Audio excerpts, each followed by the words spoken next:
like a percentage split of videos they know they're gonna do well and videos that they like to test. Usually, most normal YouTubers, they're gonna do the videos they know they work well. For me, I actually experiment more than I know what's gonna work. I'm pretty new to YouTube still, and I'm still figuring out like my long form style and different types of formats and videos. Because when I started cubing, there was a lot of like doubt, like, oh, there's only so much you can do about Rubik's cubes. But like as going on and experimenting so many different videos, I found out like wow, there's like infinite possibilities you can make and different styles. So when I'm testing a video out, like a idea, it's kind of hard to describe like the ideas I test. It's like very I don't know if you heard of the creator called Ross Creation. He has like dad jokes Yeah, basically in his videos. Yeah, yeah.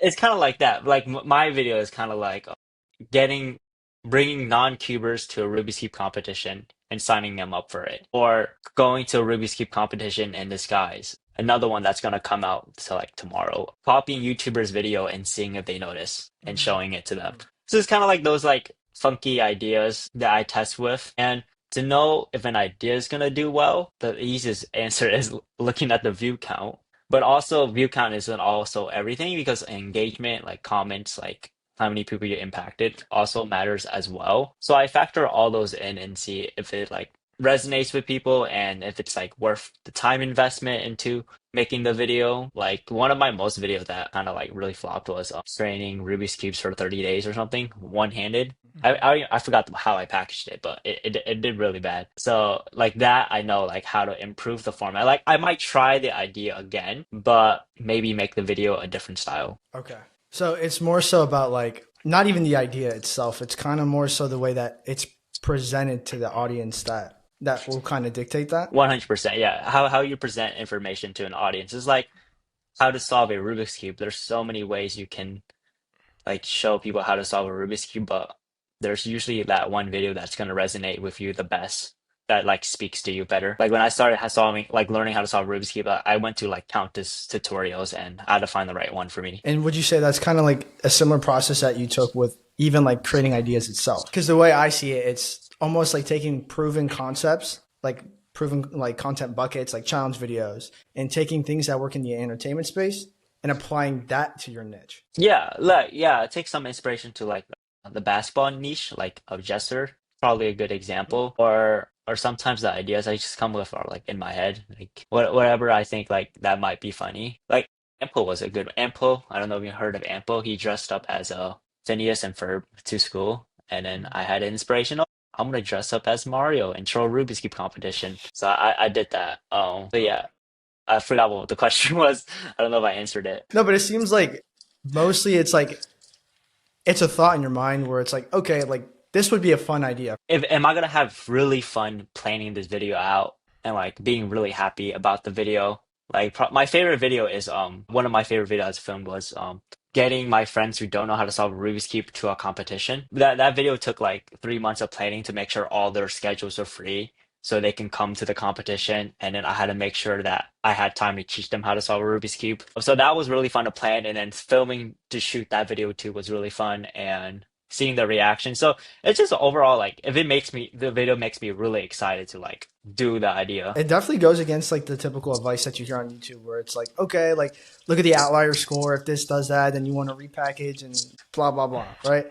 But it's the fact, and even talking with Jimmy, it's if you find it personal satisfaction in it, that seems to be like kind of what's the YouTube meta, I want to say. Yeah, for sure. Yeah, whatever like makes you happiest because in the long if you're like doing YouTube for like trying to do it for more than like 5 years or more, like you definitely need to like play the long game. Like if it was a sprint, my strategy probably on YouTube would be different. Like I'll maximize as much views as I can in like a year, but you're gonna like burn out your audience. Mention lots of pre-planning and perfect plan execution. A perfect plan implies high risk of failure. So can you walk us through your pre-production system? What does the checklist look like for a high stakes video like that from concept to the moment that you hit record? So I remember that video. I think I was in like another state and I was just talking to one of my friends and he had like three college roommates and he's like, I'm gonna be rooming with these new roommates. And for some reason I'm in my head I was like, oh, do any of them know how to solve a Rubik's Cube? This would be a fun thing to do to show them how to solve a Rubik's Cube for fun. And I think we were just bouncing. I was just bouncing back and forth with my friend. I'm like, what if we just had them? What if there's a competition like near the start of school? What if we sign them up to a competition? So then we're like, oh, this is a really good idea. So then it just got to like messaging all those friends. Like I wasn't messaging them, my friend was messaging him. So I had to fly in like a couple of days before the competition, like 4 or 5 days. But there was a hurricane in Florida. So my trip got delayed by like 2 days. So I couldn't leave Florida. So when I got there, I had like only a day or two just to like teach all of them how to solve a Rubik's Cube, which is kind of stressful. Oh, and also luck, and also one of the people that we initially intended to have in the video, there was supposed to be four characters. One of them actually was out of the country, so there was only three people. So which actually was perfect. Three people was actually the best number. So that kind of like de-stressed me out a little, just only having to teach three people. But it was still really tight schedule, just teaching all those the friends. I'm pulling up my checklist. I don't know what I wrote, but usually I have like a Notion document. Let me see what I wrote. Where do right here, secretly signing on keepers to account. Yeah, here I. Oh yeah, that was a lot of notes. Like when I finished filming the video, I like or there was like three camera angles, like like what you're doing now on the podcast, Yeah. but there were like three filming at the same, not the same time though. So I had to like go through all the Oh, footage, no. label this goes first, this goes first, this goes here, then this. That I remember that took me like a week to do that footage. Oh, I feel that in yeah. my soul because I will have to edit this later. One thing I thought was really interesting that you mentioned was you were originally supposed to have four characters. I think just the word characters is interesting.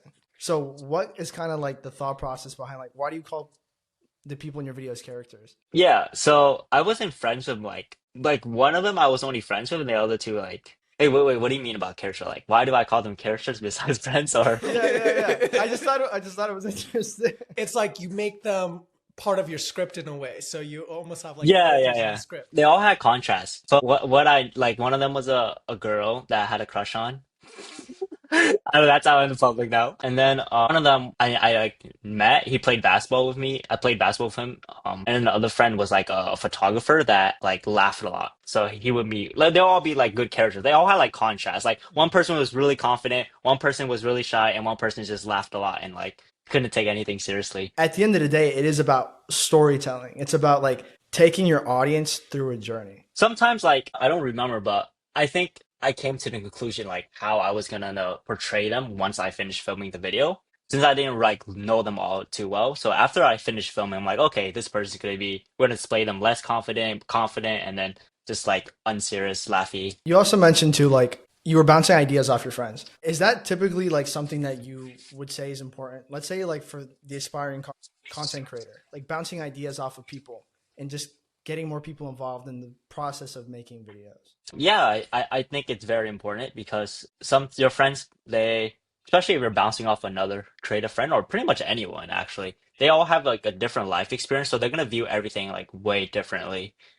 Um, So I think it's very important because they can give you another perspective on something you'd never thought of, or ideas you never thought of, or new things they learned. Yeah, I think it's very important to bounce off ideas off of people. Okay. Is that like something that you would say is like really important and it's like something that you do when planning your videos? Or Um, would you say it's more like solo dolo sort of thing? it's like kind of a mix. So what I usually do, sometimes when I present an idea to people, like this is so weird, or like this is not worth investing in, like that Mario, like dressing up as Mario, and that's so stupid. Like I don't know what friend was like, yeah, go do it, bro, go do it. So for me, it's just like if I find that I'll get the idea, and after I have the idea, I'll present it to a friend, and like this is what I'm gonna do in the video. This is how I'm gonna make it good. My story beats. Yeah, that's pretty much it. You mentioned you scrapped many videos during filming. Can you deconstruct that decision making process? So, what is the specific kill switch, or the otherwise known as the one factor that tells you this project is dead? And how do you overcome basically the cost of time that you've already put into the video? Yeah, I remember one video.